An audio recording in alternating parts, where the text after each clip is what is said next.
আমি football support করি না, আমি মেসি নেইমার এসব প্লেয়ারকে ছোট দাজ্জাল মনে করি। দাজ্জাল আসার আগে এগুলো ছোট ছোট দাজ্জাল এসেছে।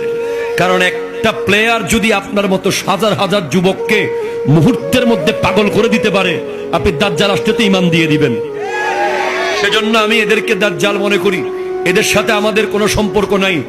এরা কোনোভাবেই আমাদের মুসলমানদের অনুসরণীয় ব্যক্তি হতে পারে। আমাদের অনুসরণীয় ব্যক্তি হলেন সিদ্দিক আকবর। কথা বলেন ঠিক কিনা বলেন? ফারুকে আজম ভাই বেঠিক হলে বেঠিক বলে দিয়ে, ঠিক হলে ঠিক বলে, নাহলে বেঠিক বলে দেন, অসুবিধা কি? আমাদের অনুসরণীয় ব্যক্তি হচ্ছে উসমান জুন্নুরাইন, মাওলা আলী, হযরতে তালহা, হযরতে জুবায়ের, হযরতে সাদ ইবনে আবি ওয়াক্কাস, হযরতে আবু উবাইদা ইবনুল জাররাহ, হযরতে সাঈদ ইবনে যায়েদ, হযরতে আব্দুর রহমান ইবনে আউফ। এরপরে যদি অনুসরণ করতে চান, অনুসরণ করেন গাউসে সামদানি, কুতবে রব্বানি, শাহবাজ লামকানি, শেখুল জিন্ন ওয়াল ইনস, শেখুল কুল, হুজুর শেখ সুলতান সৈয়দ আব্দুল কাদের জিলানী।